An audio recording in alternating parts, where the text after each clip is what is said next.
Pernah nggak sih kalian nemuin video yang sebenarnya punya visual yang oke, footage yang bagus, tapi nggak enak dilihat karena penggunaan tipografi yang asal-asalan? Atau sebaliknya, ada video yang sebenarnya sederhana tapi nyaman banget buat ditonton karena penggunaan tipografi yang pas. Nah, kali ini kita bakal bahas tipografi dan font.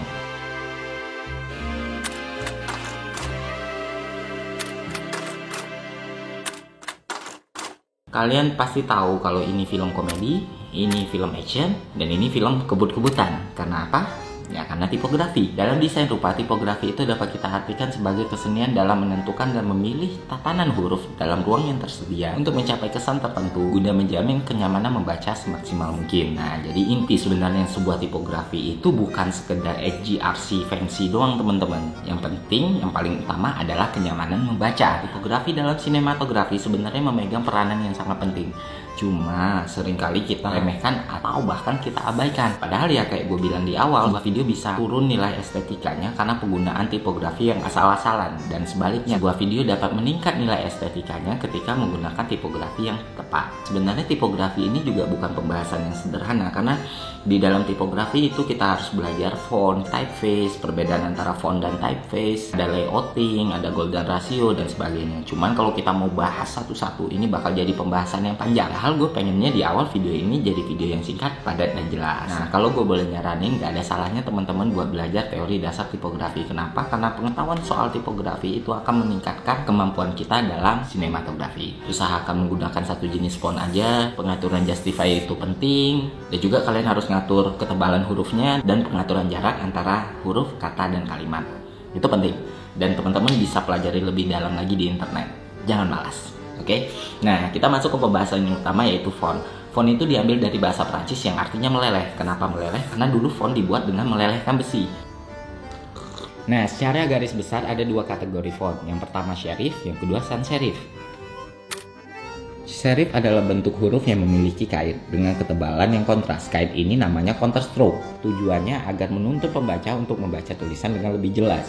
Serif mengekspresikan organisasi dan intelektualitas. Kesan yang ditimbulkannya adalah klasik, anggun, lemah gemulai, dan feminim. Nah, contohnya Times New Roman, Georgia, Garamond, dan sebagainya.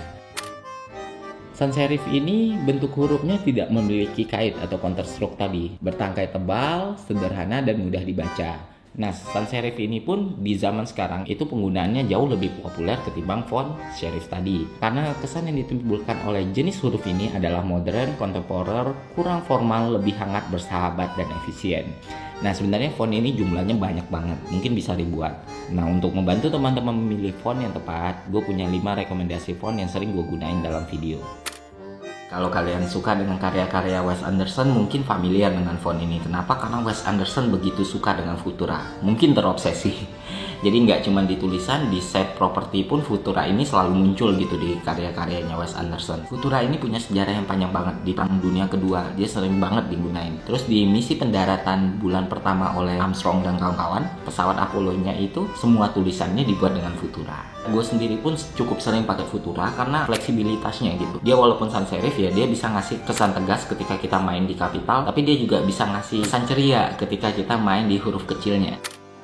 Font sejuta umat, Helvetica ini mungkin jenis font yang paling sering banget dilihat sama mata kita. Ya, dia ada di mana-mana. Banyak brand-brand besar di dunia yang pakai Helvetica sebagai logo. Helvetica dibuat pada tahun 1957 oleh Max Mendinger dan Edward Hofmann. Gue sering pakai Helvetica ketika gue butuh deskripsi yang panjang atau tulisan-tulisan yang berparagraf gitu. Kenapa? Karena Helvetica meskipun kita resize jadi ukuran yang kecil, dia masih sangat mudah dibaca. Dan juga Helvetica ini punya banyak banget varian family yang bakal memudahkan kita untuk ngasih variasi dalam video. Gak mungkin rasanya kita ngomong tipografi dan sinematografi tanpa ngomongin Trajan. Untuk teman-teman ketahui, Trajan ini sering banget digunain untuk poster film. Nah, menurut gue sendiri penggunaan Trajan ini paling pas untuk tulisan-tulisan yang gak butuh baris yang panjang, tulisan-tulisan singkat yang langsung to the point gitu. Jasper handwriting ini sebenarnya nggak masuk ke serif ataupun nggak masuk ke sans serif. Dia masuknya ke hand drawn atau kategori font yang menyerupai tulisan manusia. Nah, kenapa gue suka Jasper handwriting? Karena di antara semua hand drawn yang lain, ini yang paling readable. dia kesannya out-outan ya, dia terlihat out-outan tapi sebenarnya gampang banget dibaca gitu.